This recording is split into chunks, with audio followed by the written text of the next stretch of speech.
Hello everyone. In this video we will discuss about the process control block.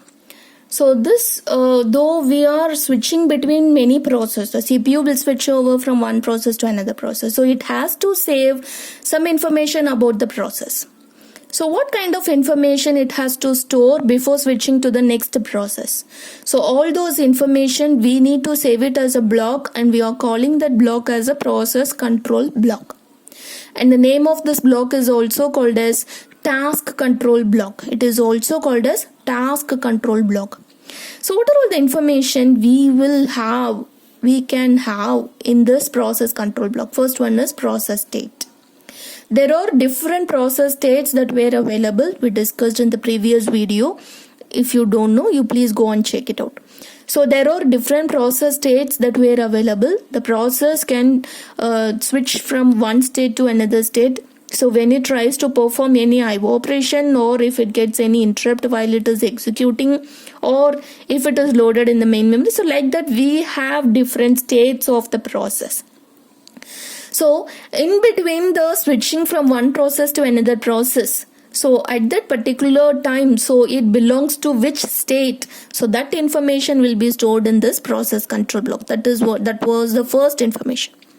And the next one is process number. We have some unique number that will be provided for each and every process. That information will also be maintained in this block. And so using that number only, we can differentiate the process so that CPU can understand easily which process it is actually executing. And it can also come back to the same process wherever it is executing already, right?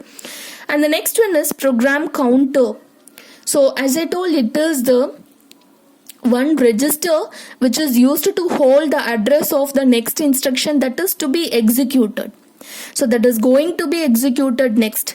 So which instruction you're going to execute next? So that address will be stored in this program counter. So only with this program counter value, we can fetch the instruction. CPU can fetch the instruction easily.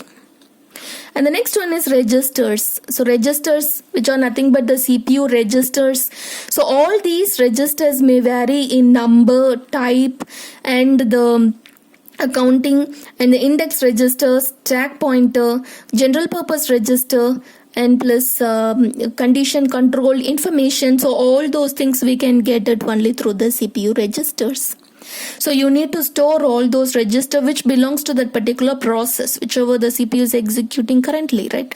And the next one is memory limits, which is nothing but, so what are all the information where that particular process has been allocated into the memory, and what is the total space that were allocated. So that information we can get it with the help of base register and the limit register. So there are actually two registers which is used to hold the starting address of the particular process, and the next one is the total space of the particular process.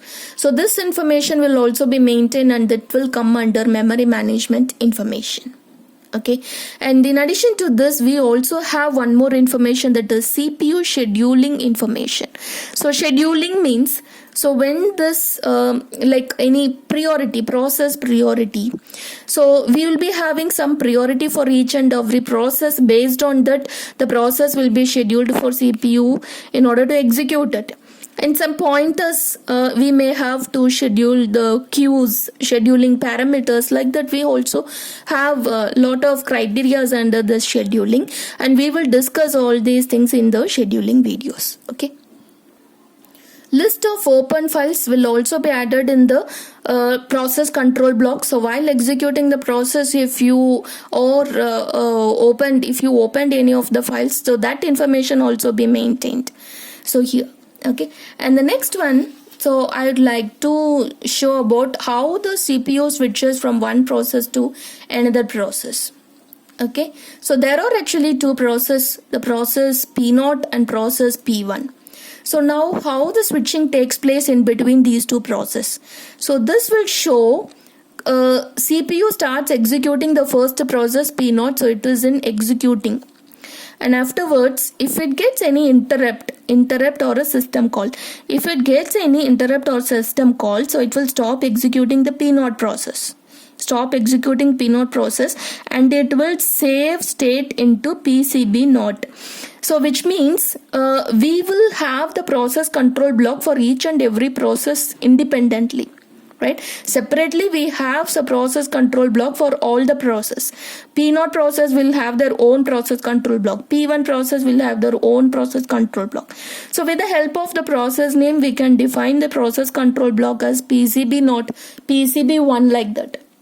So if it starts executing P0 process, once it gets interrupt, so it will save the status information about the P0 process, so that it can come back easily. So, and afterwards it will switch over to the P1 process.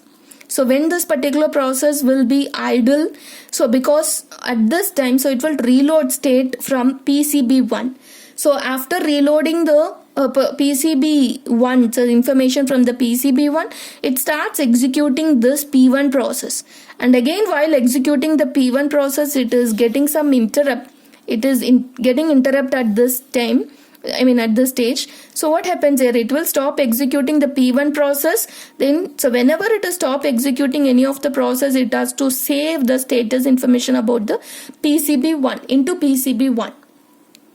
And next one, it will reload the state from PCB0.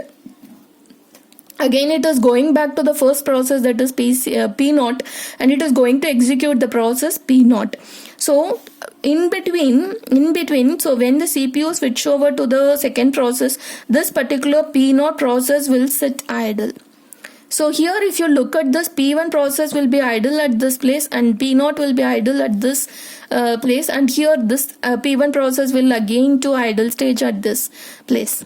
Okay, so here if you look at this, the process will be idle but not the CPU. CPU will never idle in case of multi-programming environment.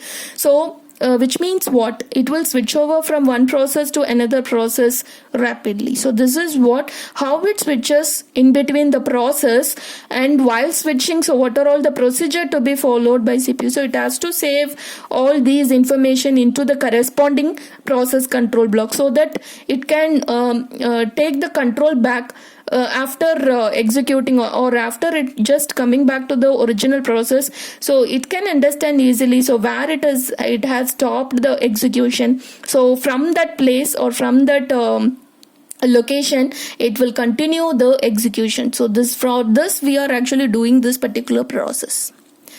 Okay, this is how the CPU switches in between the process. Thank you.